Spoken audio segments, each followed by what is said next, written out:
we've done programs in this class, and we've had input. So let's think about where that input actually came from. Homework number 1, where did your input come from? Your little tapey fingers, right?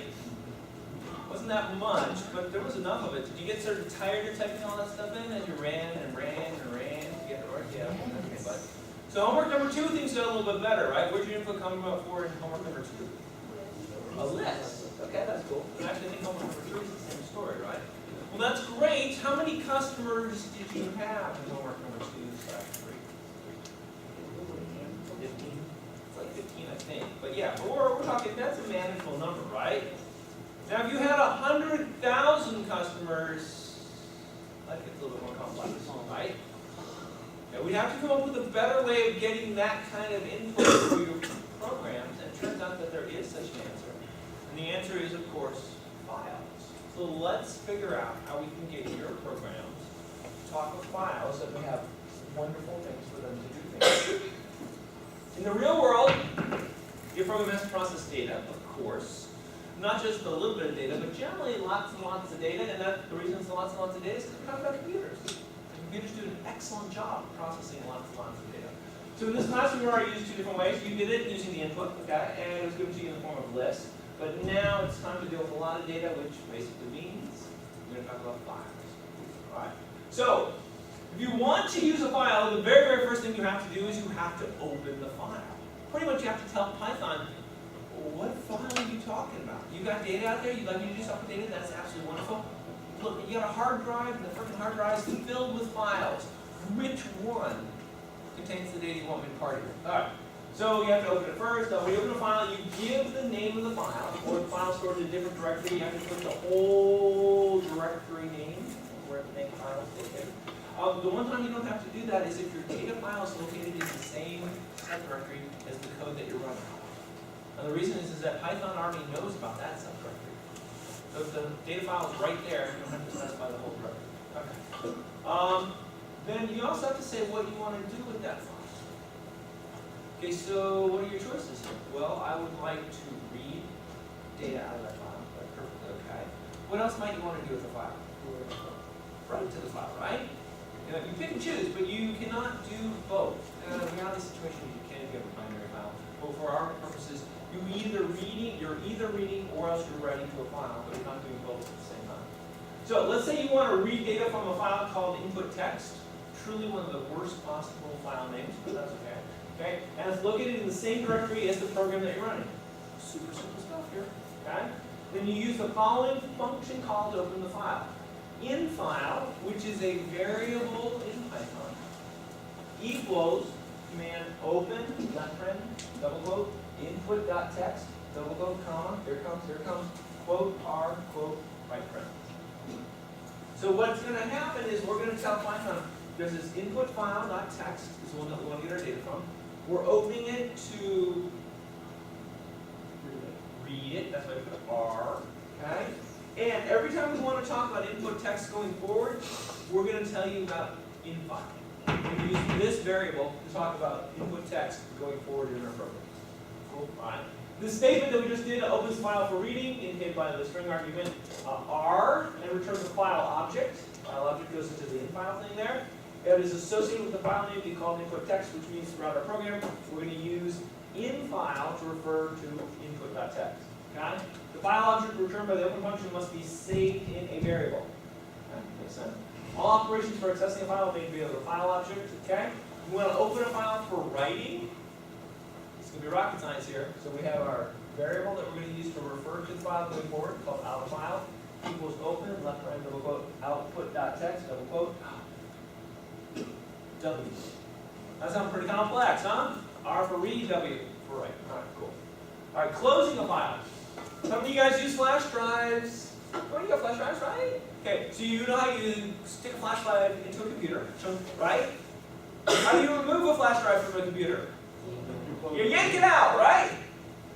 How are you supposed to remove a flash drive from a computer? Close everything, save from the original.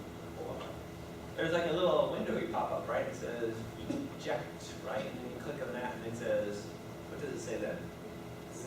Safe to remove. And do you always do that? No. Really? Why do the eject thing? Why is that there? To make sure Is it like your parents, are they hassling you? Is it just like one more step? I mean, because it works when you yank it out, right? There's nothing bad that happens, right? Corrupt file. How? if you're Like something reading, crawls onto it and then eats a file. What? How? What's going on here? if you're reading or writing to a flash drive, but when you remove it, it won't finish the reading and writing period. Eject, make sure that nothing else is happening, and then shut the flash drive off. Well, that is true. There's something else that goes on to it. You're exactly correct on that. So if there was an operation in progress, it would make for it to wrap up. 100% agreement on that. Something else that goes on is something called caching.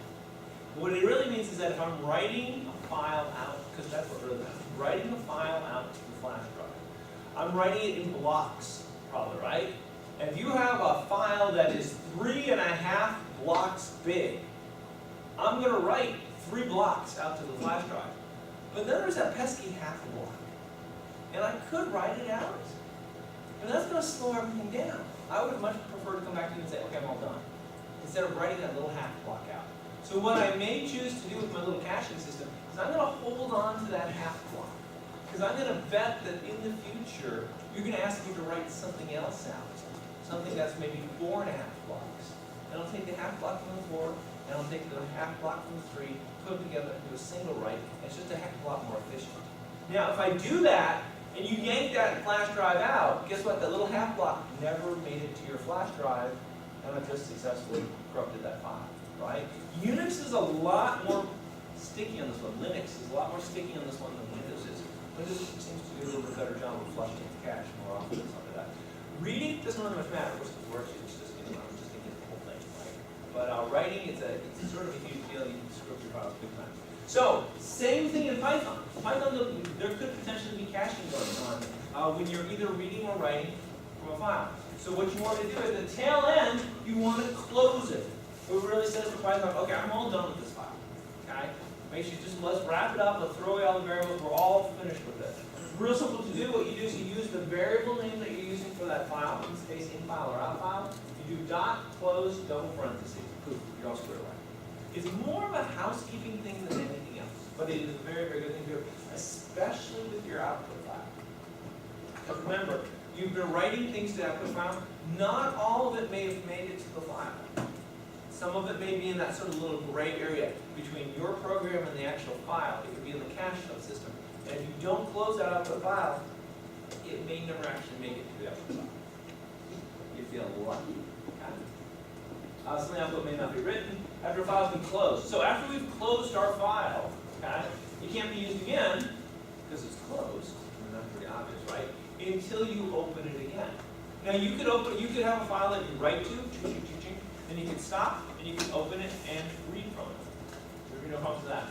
But here's actually an important point I want to point out. If the output file already exists, if you open a file for output, and it already exists, Python's going to come along and delete the file. Alright, so you open a file that already exists for output, poof, that file's gone. Right? And then Python's going to write to it. So what's interesting is in my other class, somebody said, well, that sucks. So correct. Is it possible to open an existing file to write to it? I got a file, and it's my diary. So every day I write another entry in my diary, and I would like to write my diary out to a file. So obviously, every day when I open up my diary, I don't want to blow away everything that was there, but I want to add to it. Is that possible? The answer, it turns out, is yes. So in that particular case, what you want to do is you actually want to open the file using what's called an A, or a pen. Right. So read, write, and append. And when you do append, what it means is everything that you write to that file goes automatically to the bottom of the file. It makes the file a little bit longer. Okay? So there is a way to open a file that already exists. But if you use the W, if you use the write, and the file already exists, you're going to blow it away. All right. So let's just make sure we're on board here. So how do we actually open files? Well, we use some sort of variable name on the left-hand side, then we got an equal, then we use the word open, and then we put left friend, double quote, we put the actual Windows file name right there, that's cool, dot text, or whatever the heck that is, and then double quoted at the tail end, and then comma. And then we're opening it to read, we're going to put an R, and we're opening it to write, we use a W. And then we do all sorts of wonderful and fantastic things with the data that we're either getting or sending to the file. And at the tail end of our program, we come along, we say, here's our input file, dot close, left friend, our output file, dot close, friend. That's it. That's all there is to files. You open them up, you suck everything out, close them off, you're good to go. Okay, to read a line of text from a file, you call what's called the read line method with the file object that was returned when you opened it. Okay, so remember, in file was that variable that we got when we did our little open action. Now we put a dot, put a read line, and it goes into the variable line. It's an interesting concept. So we're dealing with a file that has information on it. What's a line?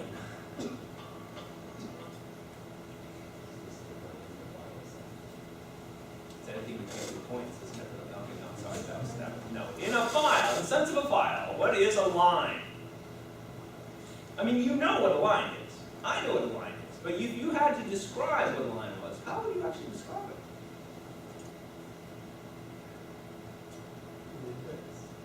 It's what? Well, index is how you can find your position on the line. So you're correct on that. And it sort of seems like maybe we could use that to define it. So where's the line going to start? Let's play a game. Let's say left-hand side. Okay? Can we agree on that? Okay, cool.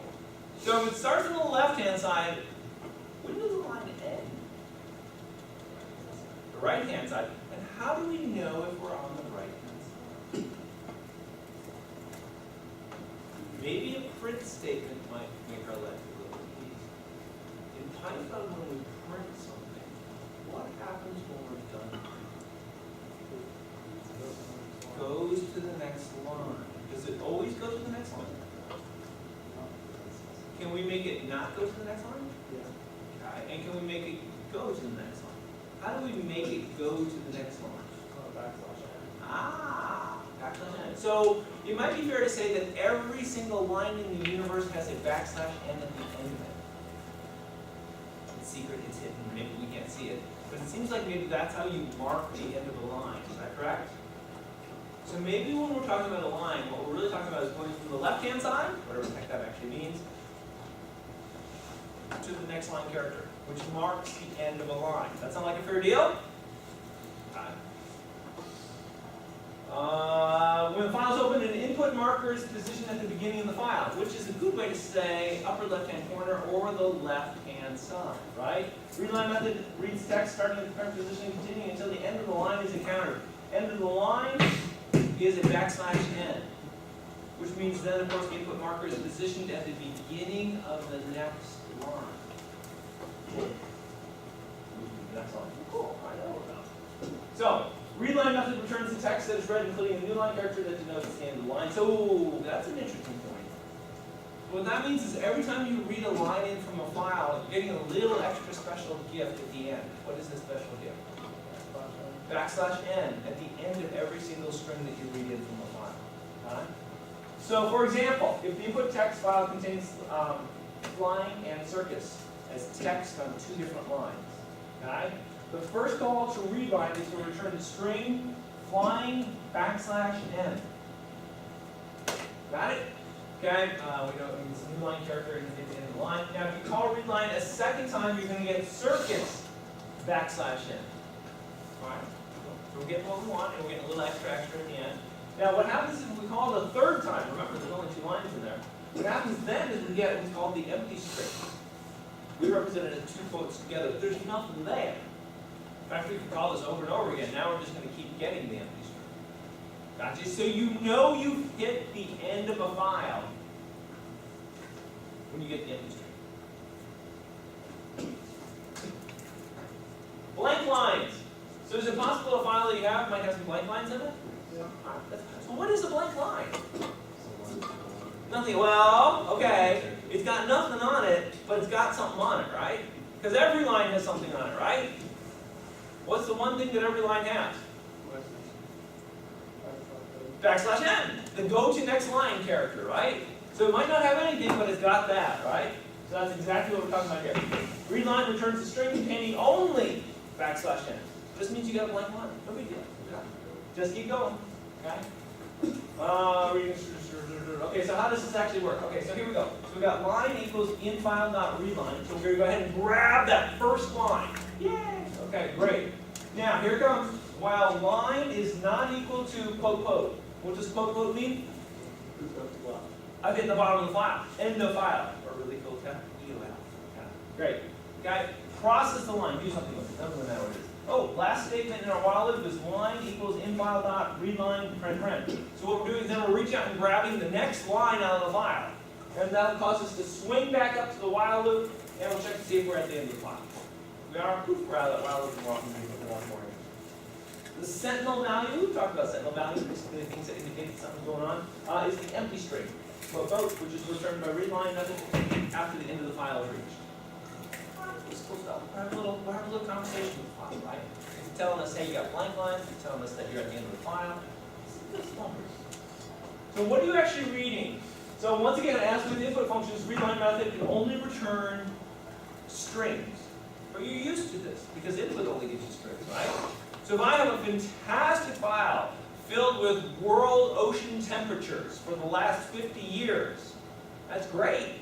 That's a bunch of numbers. But every time I read something in from that file, guess what? It's coming in as a, so I'm going to have to convert it to a, ver of some sort. That's true. The file contains numeric data. The strings must be converted. Value equals float line. Now in this particular case, if line is what I sucked in, if I only had one value on that, we can play this little game, right? If I had multiple values, I have to go in and do some string stuff and plug. But assuming there's only one value, I can just do float on the entire thing that I read in from the file. Yeah, this is actually sort of important. Remember, the thing that I sucked in from the file, what does every single one of those strings have on the end of it? The little new line character, right? Good news, when you're converting that into an integer or into a float, don't sweat it. Python's smart enough to go, yeah, that's doing better. And so just basically throws it away. Writing to a file. Well, you got all these great things that your program has done. Let's go ahead and save it forever and ever. So let's go ahead and write it out. So you can write to text file that's been open for writing. We use the write method. So outfile.write equals hello world \n. So a little subtlety, tiny little subtlety to using the write command is that it does not automatically go to the next line. So that means that when you use the write command, you have to include a \n when you want to go to the next line. Remember when we used the print statement, you don't automatically know this thing. When you're done printing, go to the next line. Write does not know that. You actually have to tell it every time you use it. Okay, write method takes a single string as an argument, writes the string immediately. Appended to the end of the file, that's where it goes. So basically, as you're doing your output files, what you're really doing is making that output file, as you write things to your output file, you're sticking it at the tail end of the file. The file gets a little bit longer, a little bit longer, a little bit longer every single time you write something to it. Now, you can also write formatted strings. Remember formatted strings, that's our old friend. Number of entries equals %t\n, total %8.2f\n, count the total we're going to be done in there. And we're using outfile.write. So that fantastic formatted pretty string thing, poof, it's going to go out to our file. Writing with the print statement. Hey, look, two different ways to do exactly the same thing. So we have that write statement, but apparently we can also use the print statement to do this. So how does this work? Print, double quote, hello world, double quote, comma, here we go, file equals outfile. So you tack this little bit of something on the end of a print statement. What you're really telling Python is, I don't want this output to go to my screen. Instead, I want it to be saved in a file. That's pretty good. Okay, now if you're printing to a file and you want your output to actually stay on the same line in the file, like we do sometimes, things get super complicated. Print, double quote, total equals, double quote, oh hey, end equals quote quote, and file equals output. Remember, end equals quote quote, it's going to make it stay on the line that it's currently printing. And remember, file equals outfile is now going to shove it out to the output file that we're working with. That's about as complicated as we can make a print statement possible. Sound reasonable? Okay. File IO example. Oh, we love some code. Okay, so what are we going to do now? All right, so say you're given a text file that contains a sequence of floating point values. 32, 54, 67.5, 80.25, and 115. Stored one value per line. You need to read the values and write them to a new output file aligned into a column and followed by their total and average values. So we're going to crank them out, we're going to read them in, crank them out, poof, and then we're going to calculate the total and we're going to calculate the average. This cannot be that terribly difficult to do. The only interesting challenge here is that we're going to suck it out of one file and we're going to blow it into another file. That'll be the learning experience that we're going to do here. All right, let's give it a shot.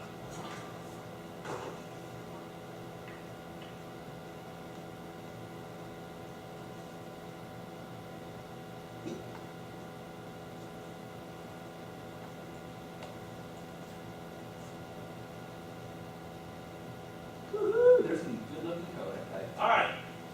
So what do we got going on here? Input file name equals, okay, input file name, output file name. So we're going to ask the user for the input and the output file name. That's fine. Now we're going to open the input and output file name. So in file equals open, left paren, input file name, comma, read. Output equals open, blah, blah, blah, right. Okay? Initialize the variables, total equals 0.0, count equals 0. Those apparently are going to be important for later on. Line equals infile.readline paren. So in other words, we're pulling the very first line out of our little file here. What would we expect that to contain? Like, what, 34?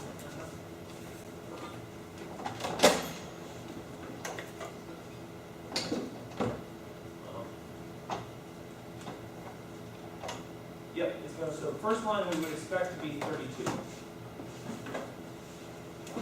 All right?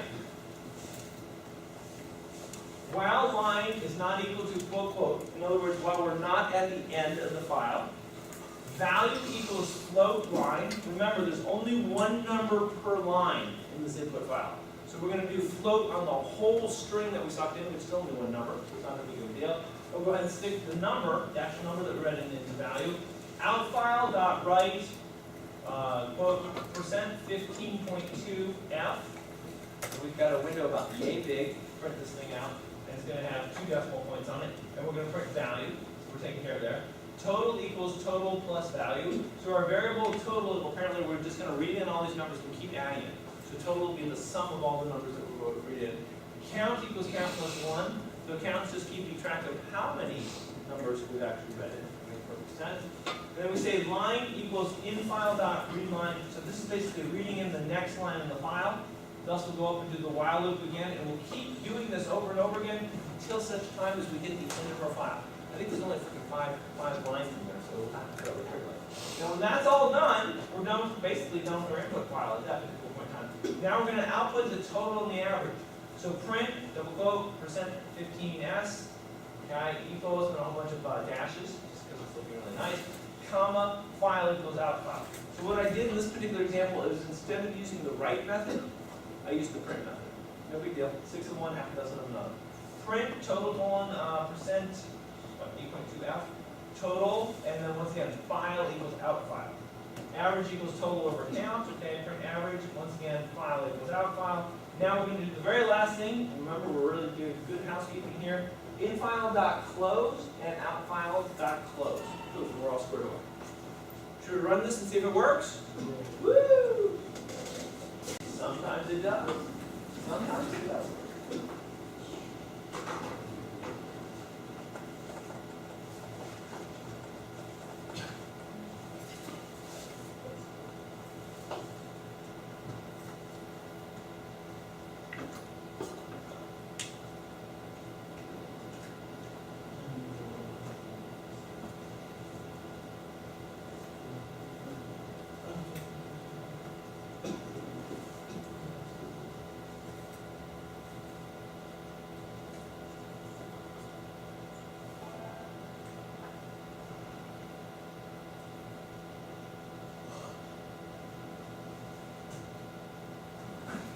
Well, that was extraordinarily boring. Now there's no red lines, so let's take that as a positive, right? Woohoo! So where did all my output go? So we take a look and see if it worked out.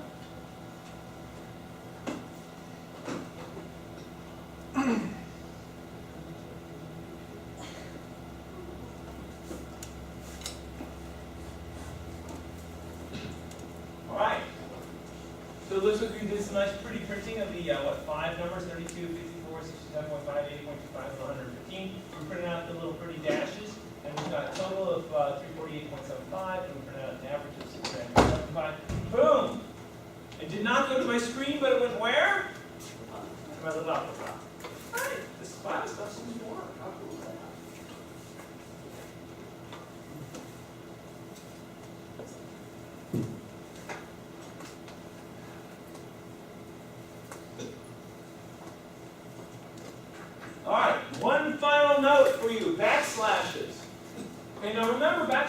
really important in Python. Remember we use \n to say, by the way, go to the next line and stuff like that. This is fine, this is not a problem, but we do run into a little problem when we're talking about files. The reason we run into a problem is because in the world of Windows, it uses backslash when you're talking about how to find files, like subdirectories, right? And so \home, \homework number 4, source file, or whatever the story is. So the way you solve that little problem in Python is whenever you use a backslash in your code, you put \\. Because to Python, \\/ means backslash. That is correct. Now, if your program asks you to enter file name, and you're entering the file name, you actually specify the subdirectory where it's located, you do not have to put \\. And when you're doing input to the program, you can just say backslash. And Python understands what's going on. It's not going to get confused. But anything that's in your code, anything that's hard-coded in your code that you want to be a backslash, you need to remember to use \\. And Python will be cool with it. If you just use one, if the name of your file is number, and you have \number, guess what Python's going to do? It's going to try and go to the next line. Because it's going to read it as a \n, right? Because you didn't have \. Cool. So that's pretty simple stuff. Poof. All right. So what's in your Python toolbox now? Look, you've got files. How cool is that? That is fantastic. All right. So what did we cover today? We talked about opening files, because you can't do anything with a file if it's not open, right? We talked about reading from files, which is how you get the whole shebang started. And then we said, hey, once you've read from a file, once you've crunched and processed all those numbers that you got out of it, or data, I should say, the next thing you want to do is write to a file. Fantastic. We get all that taken care of. You don't want to lose what you've done. So when you wrap up anything having to do with files, you go ahead and you close your files. Fantastic and wonderful. What are we going to do next time? Files part 2. There's even more to the file madness. And we will cover that on the exact same day that you